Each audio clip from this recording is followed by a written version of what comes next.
Today we're going to do the study on Bamidbar. We're going to read through it. It's the first book of the fourth. Actually, it's the fourth book of the Torah, and it's an exciting book because no more are we listening to the rules.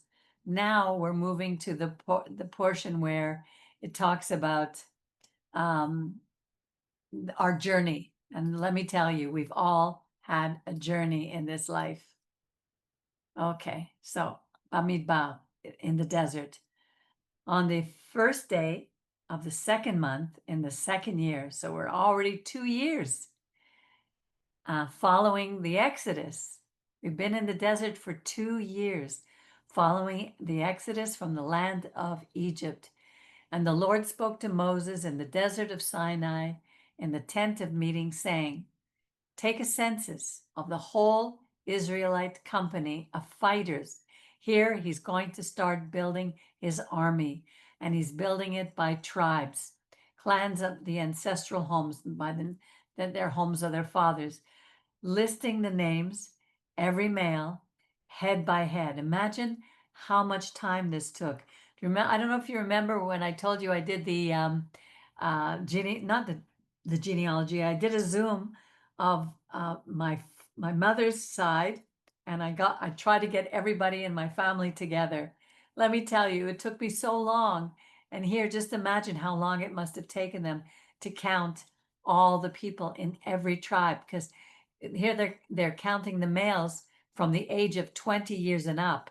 And we know when they left Egypt, it says 600,000 men. So now we're going to see how many 2 years later, how many men were able to bear arms. Associated with you will be a participant from each tribe, each one the head of his ancestral home, the home of his father. And then it goes to show us who they are. These are the names of the elect, those who God chose to assist Moses. From Reuben, Elitzur, son of Shedeur. Now, Reuben was the first son of Jacob.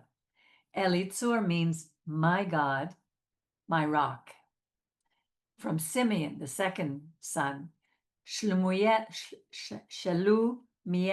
from Shalom El, God is my peace, son of Tzuri Shaddai. My rock is God. God is my rock. Here's the fourth from Yehuda, Nachshon, son of Aminadab. From Issachar, Netanel, son of Zuar. We see that the third son, Levi, is not included here because he's going to form a completely separate tribe. He's not going to be counted among those who go to war. He's going to be counted as a Levite, Levi. And the one who, to make up the 12 tribes now, it was Joseph who was divided among the two sons, Ephraim and Manasseh. Okay, so now we have Judah, Nachshon, son of Aminadab, Issachar, Netanel ben Zuar, Zebulun, Eliav, son of Helon. From the sons of Joseph, we have Ephraim and Manasseh, Elishama and Gamaliel. From Benjamin, Avidan, son of Gideoni, and Dan, Achiezer, son of Amishadai. From Asher, Pagiel, son of Ochran. From Gad, Eliasaph, son of Deuel. From Naphtali, Ahira, son of Enan. So we see all these people are chosen to lead the troops. We're building a whole army, and each one we're going to be the leader of their troop from their tribe with their own standard, their own flag. Those are the elected of the assembly. Those are the ones God chose. The chieftains of their ancestral tribes, the heads of the contingents, the army of Israel. So Moses and Aaron took those who were chosen, designated by name, and on the first day of the second month, they convoked the whole company of soldiers who were registered by the clans of their ancestral houses. The names of those 20 years and over being listed head by head. So this is where the IDF began, not in 1948 or later when they started to come together as an IDF, but it was actually right here. As the Lord had commanded Moses, so he recorded, he counted them in the desert of Sinai. And they totaled as follows. Miriam, can you read a bit? They totaled as follows.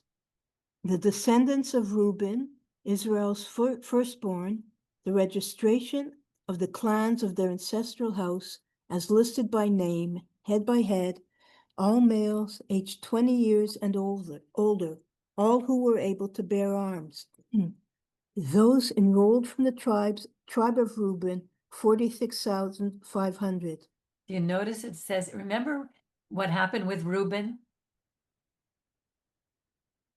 Do you remember what happened to Give Reuben? me a hint, I forget. He lost the right of inheritance as the firstborn because he slept with Bilhah, Oh, right, yes, father's yes. concubine. Yeah, And yet here, excuse me, he's counted as Israel's firstborn. So he's acknowledged as firstborn, even though the consequences were that he lost the inheritance, but it shows us that God forgives. And he didn't throw him out of the whole house of Israel. He's still counted as Israel's firstborn. And to me, that's such a sign of hope of God's compassion. of the descendants of Shimeon, the registration of the clans of their ancestral house, their enrollment as listed by name, head by head, all males aged 22 years and over, all who were able to bear arms. Those enrolled from the tribe of Shimeon, 59,300. Of the descendants of Gad, the registration of the clans of their ancestral house as listed by name, aged 20 years and over, all who were able to bear arms. Those enrolled from the tribe of Gad, 45,650.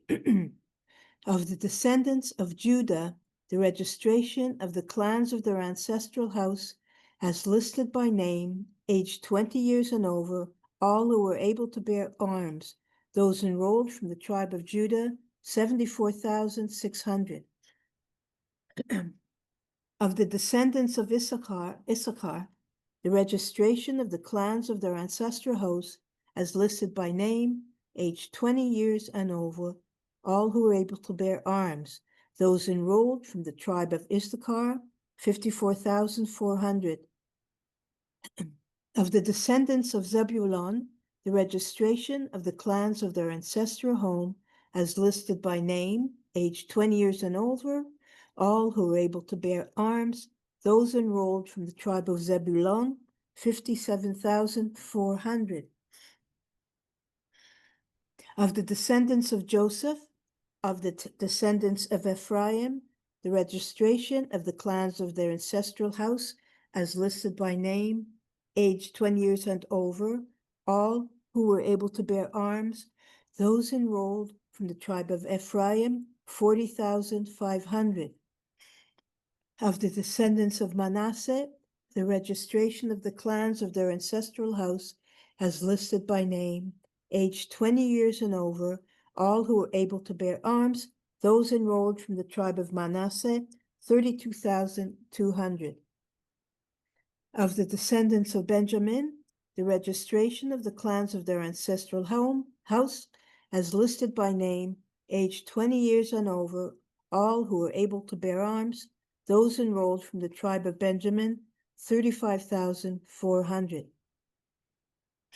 Of the descendants of Dan, the registration of clans of their ancestral house as listed by name, aged 20 years and over, all who were able to bear arms, those enrolled from the tribe of Dan, 62,700. Of the descendants of Asher, the registration of the clans of their ancestral house as listed by name, aged 20 years and over, all who were able to bear arms, those enrolled from the tribe of Asher, 41,500. Of the descendants of Naphtali, the registration of the clans of their ancestral house as listed by name, aged 20 years and over, all who were able to bear arms, those enrolled from the tribe of Naphtali, 53,400. Those are the enrollments recorded by Moses and Aaron and by the chieftains of Israel, who were 12 in number, one participant from each ancestral house. All the Israelite males aged 20 years and over enrolled by ancestral houses, all those in Israel who were able to bear arms, all who enrolled came to 603,550. The Levites, however, were not recorded among them by their ancestral tribe. So it says when they left Egypt, they were 600,000. So it's probably rounded off. But remember also the Levites killed 3,000 people when they were coming down from, when he was coming down from Mount Sinai and they were worshiping the golden calf. And he said, "Who will stand with me?" And the Levites went forward. Remember that? Yeah. But it's interesting that you would wonder, why doesn't it just say, it repeats everyone you were reading. Yeah. Registration of the clans, age 20. Why doesn't it say the names, this repeated once, and then the numbers? What do you I think? think it's, when you see a legal document, I'm not saying this is the same thing, but when you see things that are very important to know, well, you need to know the details. Let's put it that way. When the details are more than just details, you will repeat the same thing, like the daughter of so-and-so. In a will, for example, you repeat the same thing. And I Right. know, it just, well, I guess, wants to emphasize the importance of what this is about the contribution of each tribe.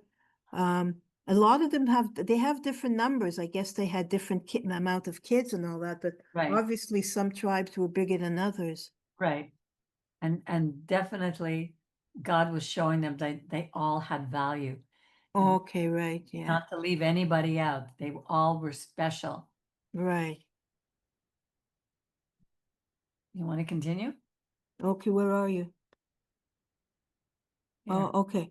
The Levites, however, were not recorded among them by their ancestral tribe.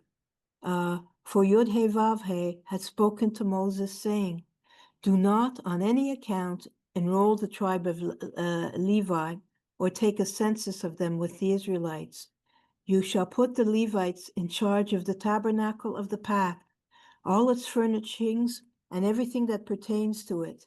They shall carry the tabernacle and all its furnishings, and they shall tend it, and they shall camp around the tabernacle. When the tabernacle is to set out, the Levites shall take it down, and when the tabernacle is to be pitched, the Levites shall set it up. Any outsider who encroaches shall be put to death." It's not really put to death. It just says ha karev. Cut off. Just whoever draws near, Oh, yimat, will die. okay. It's not like they're put to death. Basically, what God is saying, I am giving the Levites this position, and no one else is to touch it. Nobody else. That's why, remember, Yeah, back in Samuel, when Uzzah put out his hand, right. he wasn't a Levite. He was from the tribe of Judah. So I get, yeah, like you had said that they should have known, they would have known that Yeah, this, they should have known. I guess David hadn't read the Torah in a long time, and that's why he felt so bad. Okay. uh, did you read the one before that? Yeah. Oh, right, okay. The Israelites shall encamp troop by troop, each man with his division, and each under his standard. The Levites, however, shall camp around the tabernacle of the pact. Their wrath may not strike the Israelite community. The Levites shall stand guard around the tabernacle of the pact. Oh, sorry, it's not their wrath. The Levites, however, shall camp around the tabernacle of the pact. That rate, because I in my own Oh, head, I was right, saying, that wrath shall not strike the Israelite community. Because when after I read it, it said that I was just going to ask you what that means. right. I'd read it wrong. Let's read it again. The Levites, however, shall camp around the tabernacle of the pact, so that their anger may not strike the Israelite community. The Levites shall stand guard. So it's interesting that the Levites are the ones that are chosen.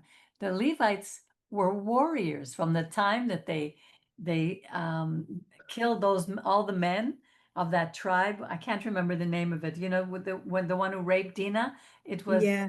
what was their name? Anyway, so they were the ones who went in. He and Simeon, they went in, and then later when they stood with Moses and they killed all those, these were warriors. They weren't wimps, and they were going to be the ones to guard the Ark of the Covenant. Well, maybe because they were so they had such zeal, Yeah, not just warriors, like zeal, passion for the Torah. I well, don't. I don't know how much passion they had for the Torah when they wanted to kill the guys, you know. Oh, Yeah. that's Yeah, true. it's easy to say, oh yeah, these guys were so holy and that's such passion. These guys were tough guys. You know, they were the guys who it reminds me of some of the men that Winston Churchill created this secret um troop during the Second World War, and they were anything went with them, but they helped win the war. It's like these were the tough guys. If I wanted someone to be a tough guy, they were like the Samsons. We had what was the other guy? Um, Not Gideon. Was it Jephthah? We had warriors among our people. Well, They what was the second thing you said? Not only the Dina thing, the other thing when with Moses was coming down and everybody was worshiping the golden calf and they were dancing and they were doing all this idolatry around the golden calf. Moses says, "Who stands with me?" And the Levites came right away, and he says, "Go and kill your own people. You no, got to." but that's what I meant about the zeal because of that. Yeah, there at that point it may have been zeal, but not at the beginning. But these No. these were tough guys. These were the ones who went with the Ark of the Covenant. They were carrying the Ark, and they went ahead of the army. They walked ahead, before the whole army when they were going to defeat when they had all the enemy around them and they were going toward the promised land. These were tough guys. Yeah, but God didn't separate, especially in those times, the physical toughness. They were physically and spiritually tough. Yes. So I think maybe that's why. I don't know.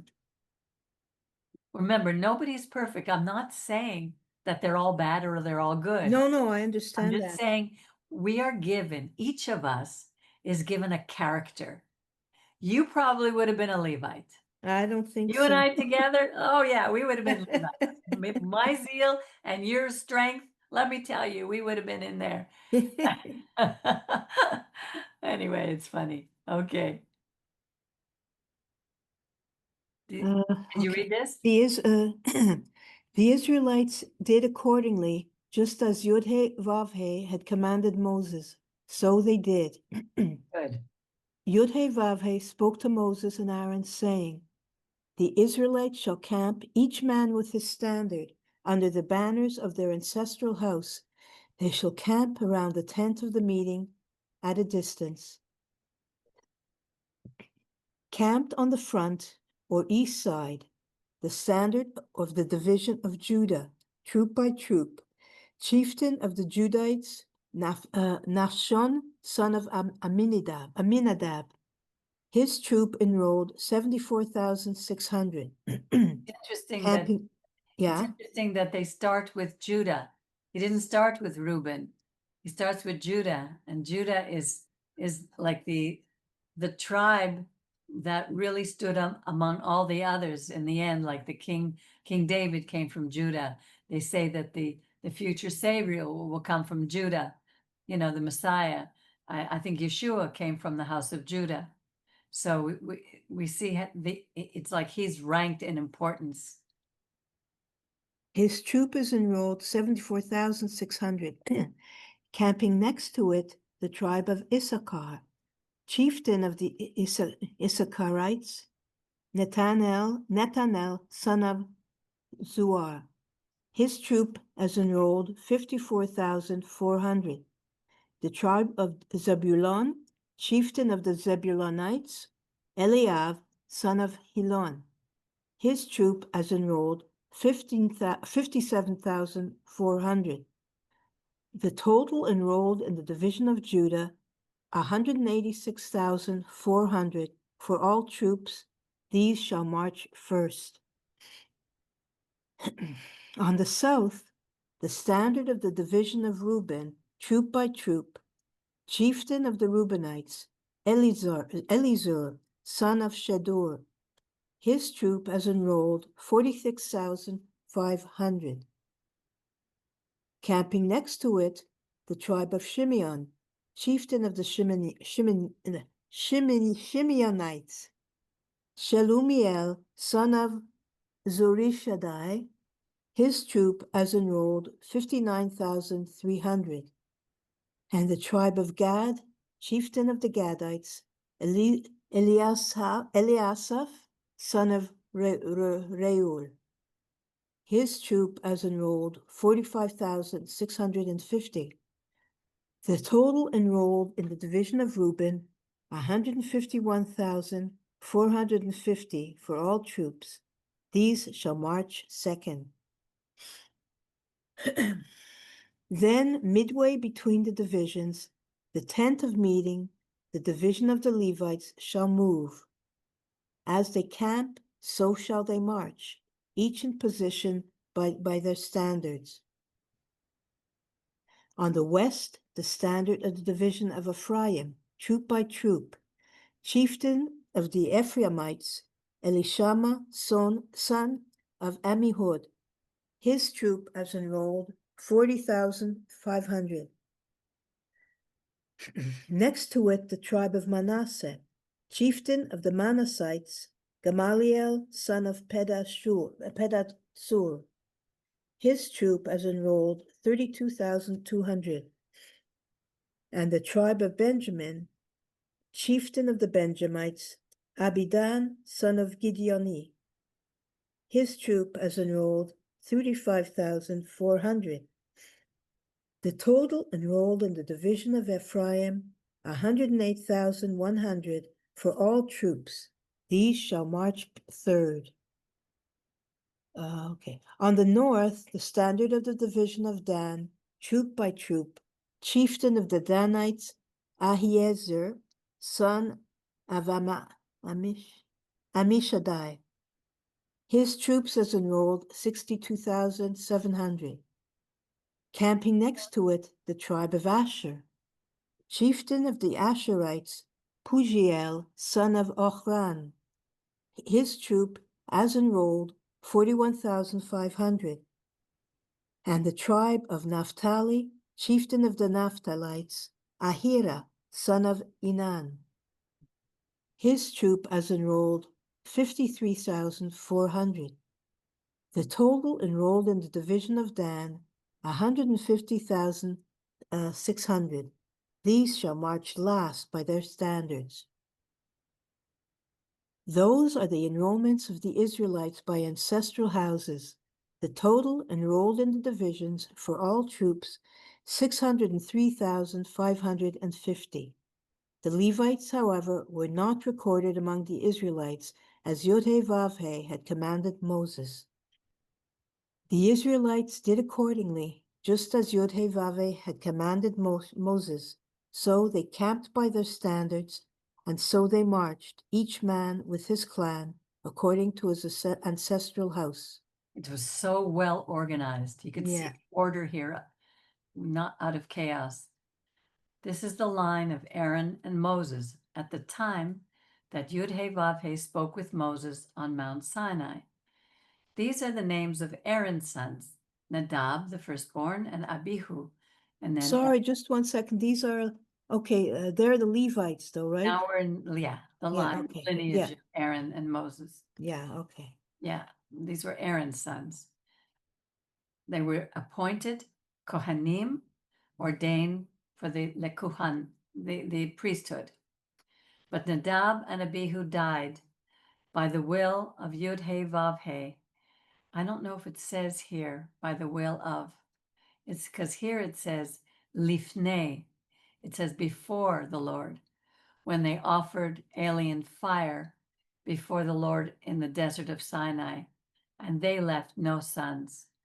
So it was Eleazar and Ithamar who served as priests in the lifetime of their father Aaron. That At to me, one point it says before, and then it says at the hand of. So maybe in one section it says at the will, by the will of, and the other at the hand of. yeah, here it's Lifnei, before Yeah, God. but that's before, but the sentence says, that, anyway, one I offered before the will of. Anyway, I thought it was twice mentioned. Okay. Where in this portion? Well, here it says, they died by the will of God when they offered alien fire before God. So Lifnei is before, isn't it? Yeah, but it's twice, Lifnei here and Lifnei here. Oh, they're both twice, okay. Yeah, yeah. It's sad that they, I mean, you see that their their lineage is over. But that's sad when I hear that. Sorry, their what is over? Their lineage is over. They left no sons. Oh, right, right. Yeah. No one to continue their name. So it was Eleazar and Ithamar who served as priests. It would continue through them in the lifetime of their father Aaron. The Lord spoke to Moses, saying, advance the tribe of Levi and place its men in attendance upon Aaron the priest to serve him. So the Levites were really to serve Aaron and his sons. They would perform duties for him and for the whole community before the tent of meeting, during doing the work of the tabernacle. Every single thing involved in the tabernacle they would have to do, and only certain ones of them, we'll see, could do certain things. Even among them, they weren't to try to do what others were given to do. They shall take charge of all the furnishings of the tent of meeting, a duty on behalf of the Israelites doing the work of the Mishkan. You shall assign the Levites to Aaron and to his sons. They are formally assigned to him from among the Israelites. Just like Miriam, you're assigned to me. She didn't laugh. That's true. Yeah, I'm laughing. I took the. You shall make Aaron and his sons responsible for observing their priestly duties. And any outsider who encroaches or who draws near, who tries to do what they're going to do, they're going to die. Again, the word hakarev, draw near, yimat, they're going to die. And the Lord spoke to Moses, saying, I hereby take the Levites from among the Israelites in place of all the male firstborn, the first issue of the womb among the Israelites, the Levites shall be mine. Originally, it was going to be all the Levites, all the Israelites were going to be a kingdom of priests. Now it would be from the Levites after the Egel Zachav. And every male firstborn is mine. At the time that I smote every male firstborn in the land of Egypt, I consecrated every male firstborn in Israel, human and beast, to myself to be mine. The Lord spoke to Moses in the wilderness of Sinai, saying, record the descendants of Levi by ancestral house and by clan. Record every male among them from the age of 1 month up. This is very different than the ones who are going to war. Here, by the age of 1 month, they're already going to be designated as a future Levite. So Moses recorded them at command of the Lord as he was bidden. These were the sons of Levi by name: Gershon, Kahat, and Merari. Kahat, by the way, is the one responsible for transporting the the Ark of the Covenant. That's why Uzzah was not a Kahat. Gershon wouldn't have been allowed to do that. They had other things, and Merari had other things they had to do. God is telling us, be satisfied, be glad with what you're called to do. Don't try to be anyone else but who you are. These were the names of the sons of Gershon by clan: Livni and Shimei, the sons of Kohat by clan: Amram, who was the father of Moses; Ishar, Hebron, and Uziel. Amram was also the father of Aaron and Miriam. Look, Hebron. They say this shouldn't belong to the Jews. Look, Hebron is the son of Kahat. Son of Merari by clan: Mali and Mushi.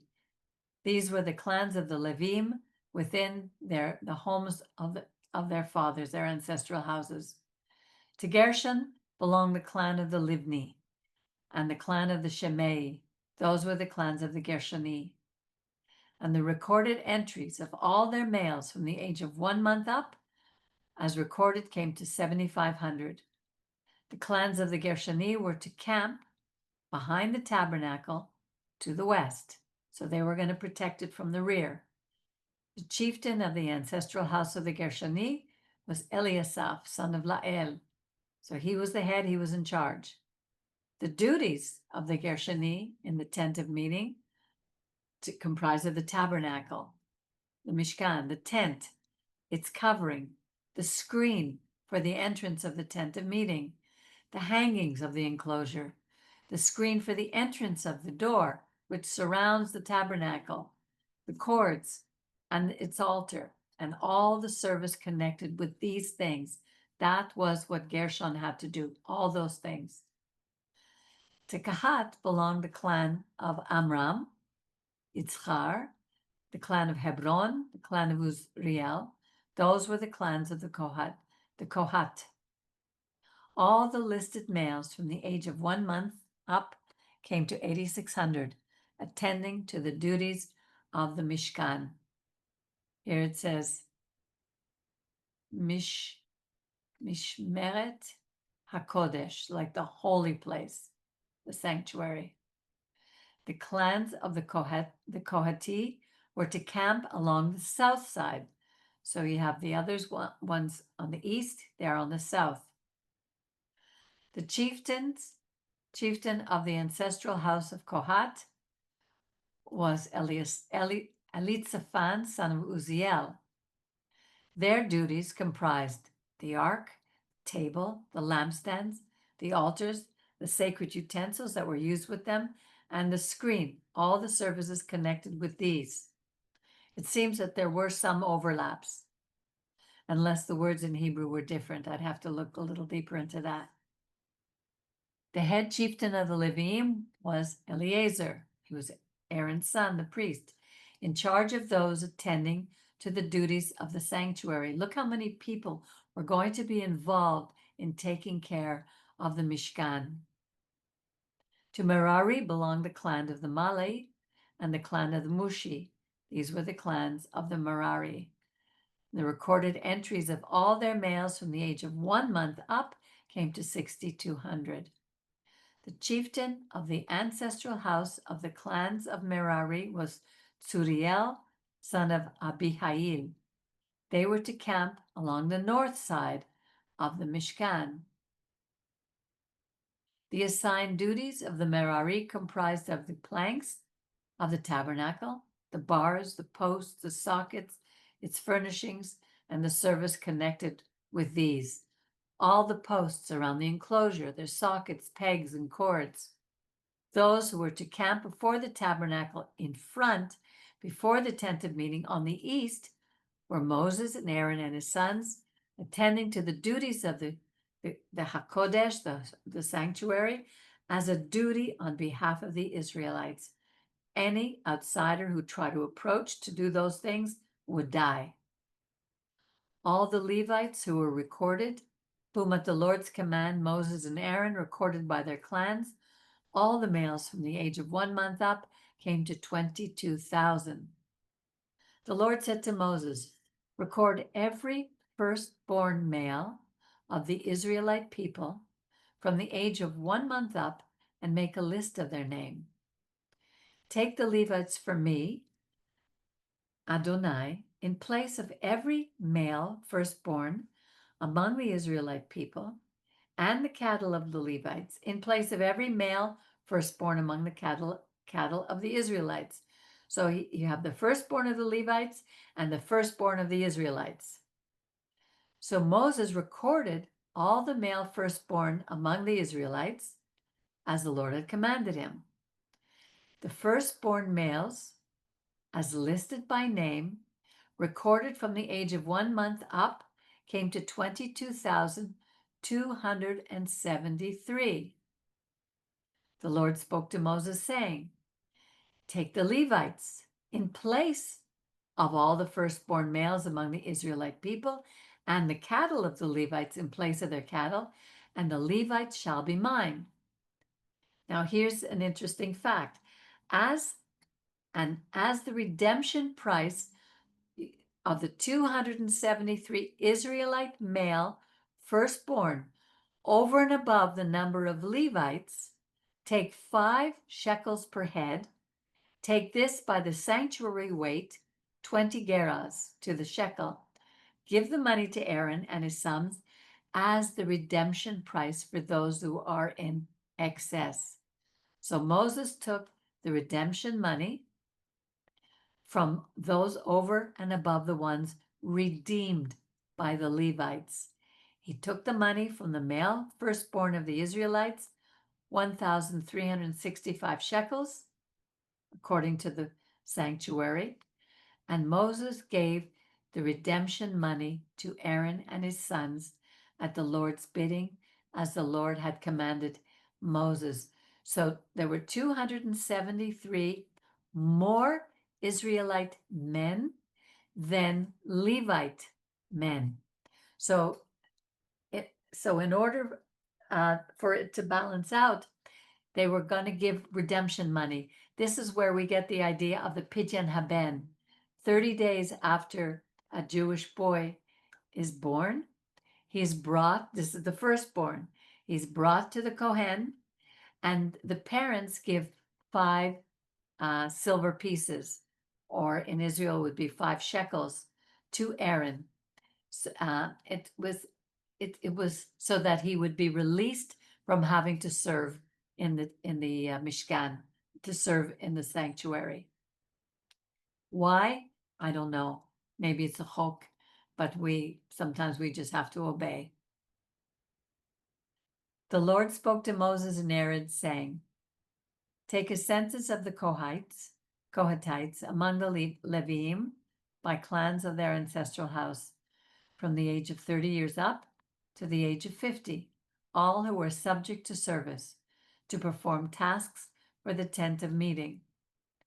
This is the responsibility of the Kohatites in the tent of meeting, the most sacred objects. At the breaking of camp, Aaron and his sons shall go in, take down the screening curtain, and cover the ark of the pact with it. They shall lay a covering of leather over it, and spread a cloth of blue purple on top, shall put its poles in place. Over the table of display they shall spread a blue cloth. They shall spread upon it the bowls, the ladles, the jars, the libation jugs, and the regular bread shall rest on it. They shall spread over these a crimson cloth, which they shall cover with a covering of leather, and they shall put the poles in place.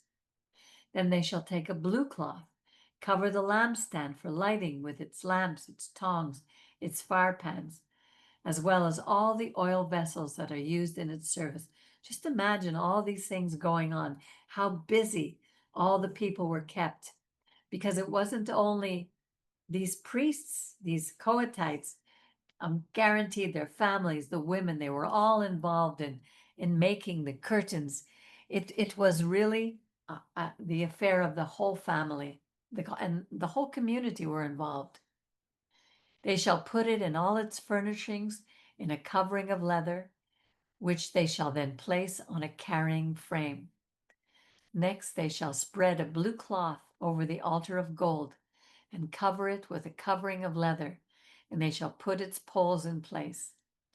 They shall take all the service vessels with which the service in the sanctuary is performed, put them in a blue cloth, and cover them with a covering of leather, which they shall then place on a carrying frame. They shall remove the ashes from the altar and spread a purple cloth over it.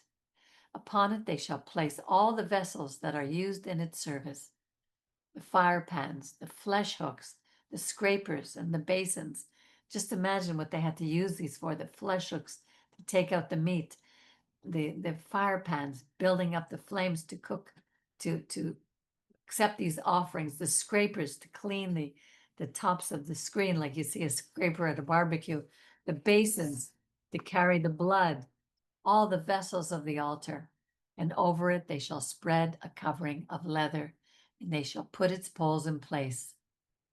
When Aaron and his sons have finished covering the sacred objects and all the furnishings of the sacred objects at the breaking of camp, only then shall the Kohathites come and lift them, so that they do not come in contact with the sacred objects and die. They had separate things to do. They couldn't even draw near what Aaron and his sons had to do. That's how strict God was. He wanted us to learn to be obedient for a reason. These things in the tent of meeting shall be the porterage of the Kohathites. They had to carry these things. Responsibility shall rest with Eleazar, son of Aaron the priest, for lighting the oil, the aromatic incense, the regular meal offering, the anointing oil, responsibility for the whole tabernacle and for everything consecrated that is in it or in its vessels. The Lord spoke to Moses and Aaron, saying, "Do not allow the group of Kohat, the clans, to be cut off from the Levites. Do this with them, so that they may live and not die when they approach the most sacred objects. Let Aaron and his sons go in and assign each of them to his duties and to what he had to carry. But do not let the Kohathites go inside and witness the dismantling of the sanctuary, lest they die." What I'd like to do also, if you don't mind, is I want to share. Let's go to the Haftorah portion.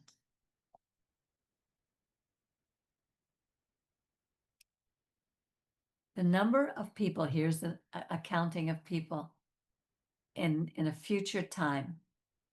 The census, or the number of the people of Israel, shall be like the sands of the sea, which cannot be measured or counted.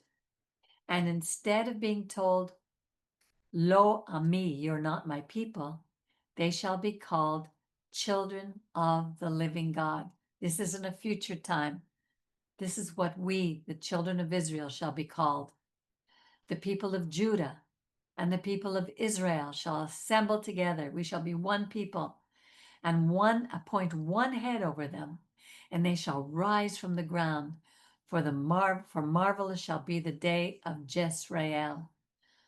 Oh, call your brothers my people, Ami, and your sisters, Ruchama, lovingly accepted. Ruchama, like it's Rachem, mercy, Rachamim. Remonstrate your mother, remonstrate her. What's the word? Remonstrate. Here. I can't find it here.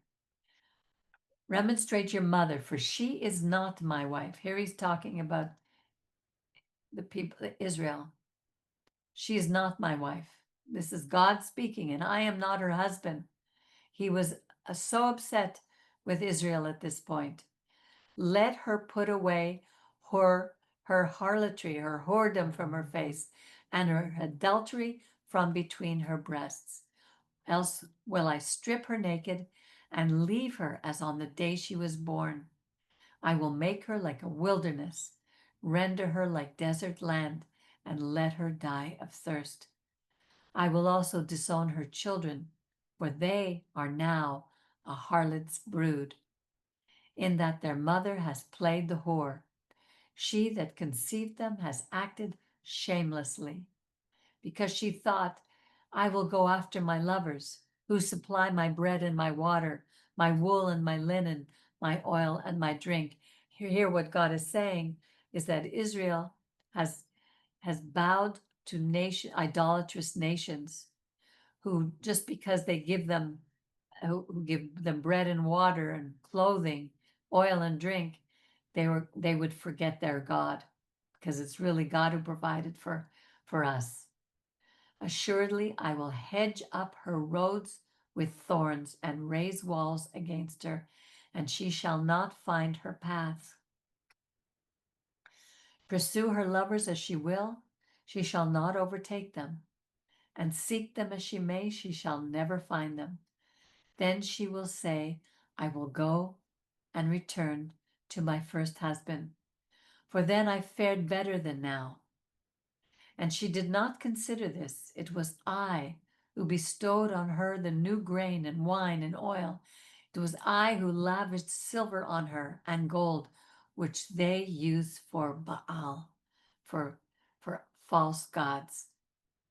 Assuredly, I will take back my new grain in its time, and my new wine in its season, and I will snatch away my wool and my linen that served to cover her nakedness. Now will I cover her shame in the very sight of her lovers, and not one of them shall save her from me.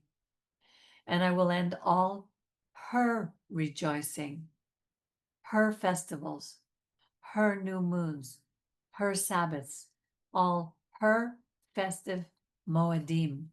So it's not God's festivals he's talking about here, but what the religious in Israel have done to God's festivals, to God's new moons, to God's Sabbaths, totally changed them.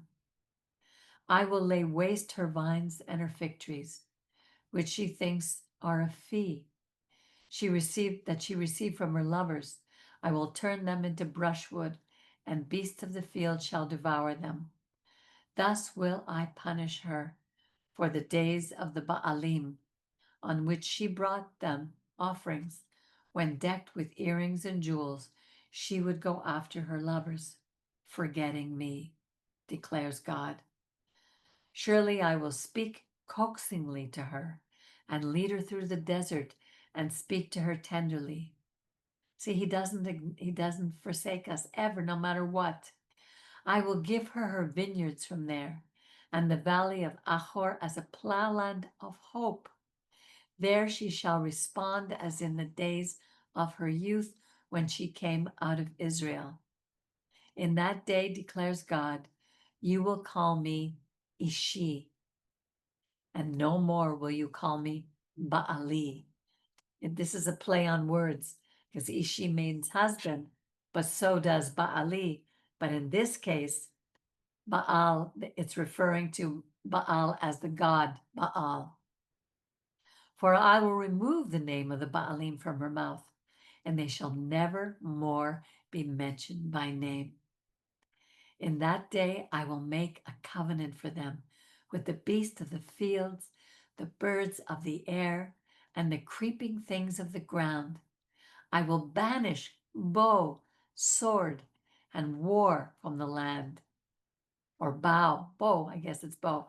Thus I will let them lie in safety. And these last two verses here of this portion, the Haftorah, is a song that we sing on Shabbat, and it's on usually if Shabbat falls at this time. And I will espouse you forever. I will make you my bride forever. God is speaking to us, his children, the children of Israel. I will make you my bride with righteousness and justice, with goodness and mercy. I will espouse you with faithfulness. Then you shall be devoted to God. I love the song. If you don't mind, Lynn, I'd like to sing it. I know you can't hear the guitar well when I play here, But just listen to what a beautiful song this is. I will make you my bride forever. Ve'erastich li leolam. Ve'erastich li leolam. בצדק ובמשפט ובחסד ורחמים. וארסתיך לי לעולם. וארסתיך לי לעולם. בצדק ובמשפט ובחסד ורחמים. וארסתיך לי באמונה. וארסתיך לי באמונה. וארסתיך לי באמונה. וידעת את אדוני. I will make you my bride in faithfulness, and you will know God. It is such a. And how you get the microphone for your guitar? Get What another did you microphone. Yeah, I'm gonna get my microphone. Android microphone, a heart, what they call a heart microphone. Put it near the string. Yeah, I know. I got to get my microphone back for the guitar. I'm going to speak to Alejandro. I ended up giving it to them when they gave the old computer. But what is so exciting for me about this is that it says, you will know God. And the word know is yadat. You will know God. Yodea is intimately. And those who can say, I know God, it's like when you have a wonderful relationship, a husband and wife, and you truly know each other intimately, and one will finish the sentence of the other. One will really get who that other person is, which is very rare. I haven't seen too many of those today, but there are those kind of relationships. And I know in my traveling through the desert of my life on this journey with getting to know God and watch how he is there in ways that are absolutely awesome, in ways that I never could imagine any human being could do the way I get to know him and knowing that he knows me. And it's absolutely the most beautiful thing that there is. Worshiping God, serving God, following God is not martyrdom. It's not a hard thing to do. It's the most beautiful thing to do that there is. And I think that that's what God wants from us. So that's what I got out of this portion and the Haftarah. I love the Haftorah portion. Yeah. Often it's so, I mean, I love the Torah, but we should not forget, but sometimes we don't, well, we might forget a little bit, like the beauty Yeah. of the Haftorah. It's Yeah. God, you know, even when God is described as a living God, like sometimes, wow, a living God. Yeah. Yeah. He's with us. And we can life. God is life. Yeah. And whereas the other gods were gods of death cult gods. They had no life in them. It was beautiful. Jerry, do you have any comments today? I can't hear you. No, I was on mute. Yeah. Yes. No, I just I'm not going to make any comments today. Thank you for asking, Peggy, and thank you very much for your energy and going on. You're looking good. Thank you. Mind you, if I make a comment, I saw you on Saturday, and you look very good on Saturday. Thank you. Well, Saturday I put on my best because I'm going to meet the King, the God of the universe. Remember that song? I'm going to meet the King. Yeah. The hallelujah. Yeah. I remember that. So yes, Shabbat is a special day, and even though we're confined to Zoom right now, we don't have a place. Maybe one day we will. We never know. But whatever, you make do with what you have. So when Shabbat comes, I put on my best and I go before the camera, showing that, because the Levites, the priests, would put on their best clothes on Shabbat and on the holidays. They were going to serve in the Mishkan. This is my Mishkan right here. I And wonder who made the translation of whatever, skins, leather, whatever, to dolphin. How would a dolphin get into the desert? no idea. No idea. I remember we talked about that. Because there's some So, word. Peggy, I'm going to tell you a short story. Okay.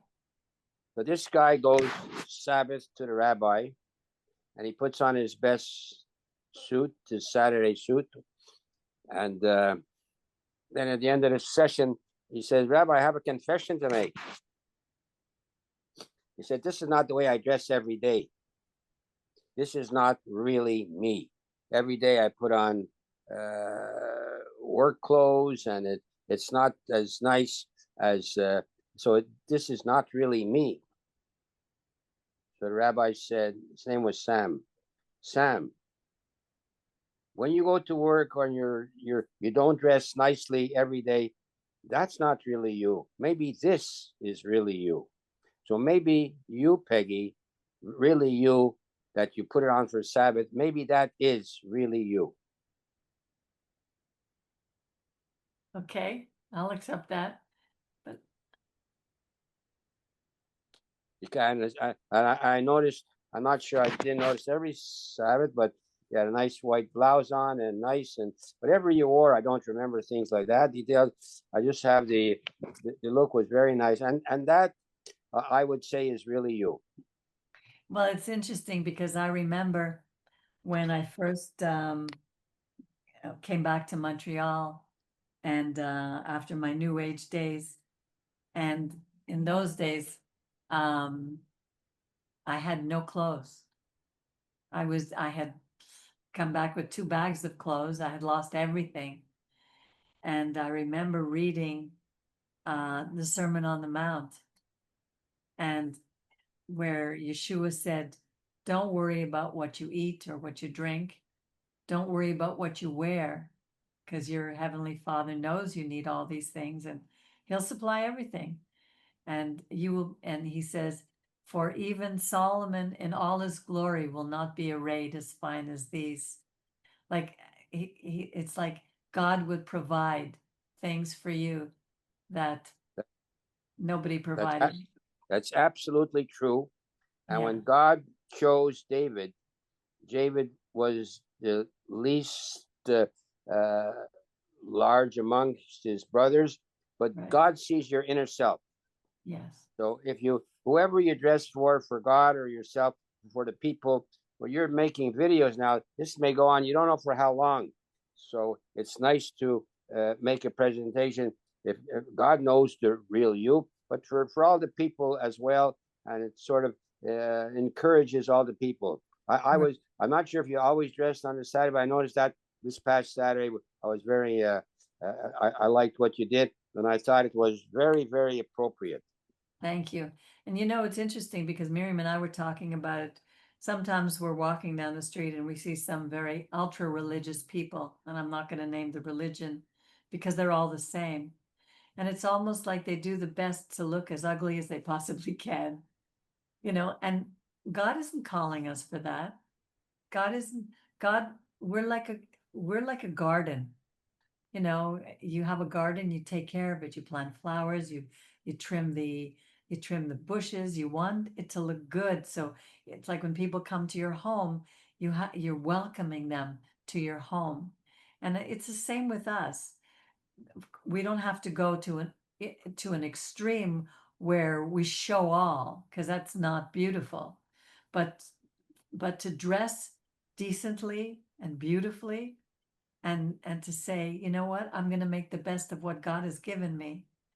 There's nothing wrong with that, as long as we don't make that our goal in life, because the beauty needs to come from inside.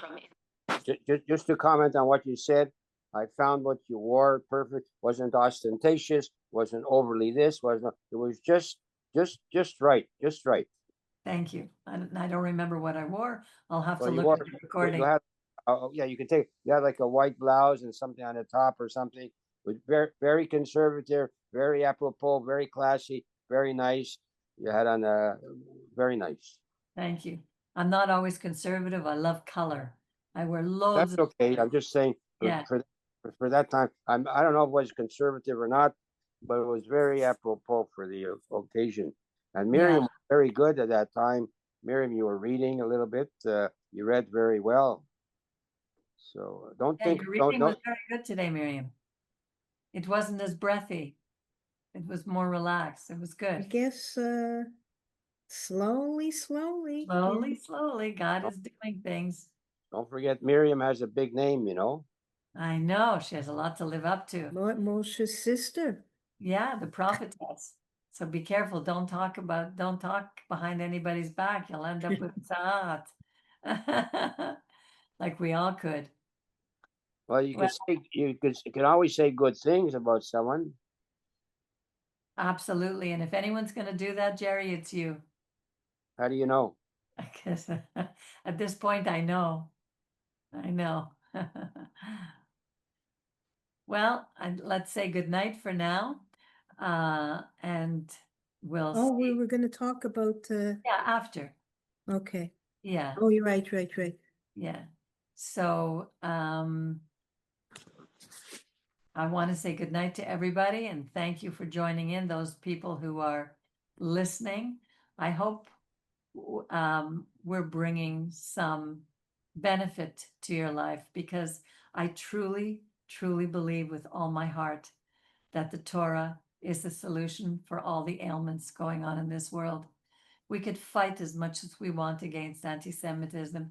We could stand up and scream out loud, stop hating the Jews. But the Torah tells us that when we are obedient to God, no one can touch us. So let's learn how to be obedient in our own lives. We can't make anybody do anything, but we can certainly work on making ourselves to be obedient. So I wish you all a good evening. And bye, everybody.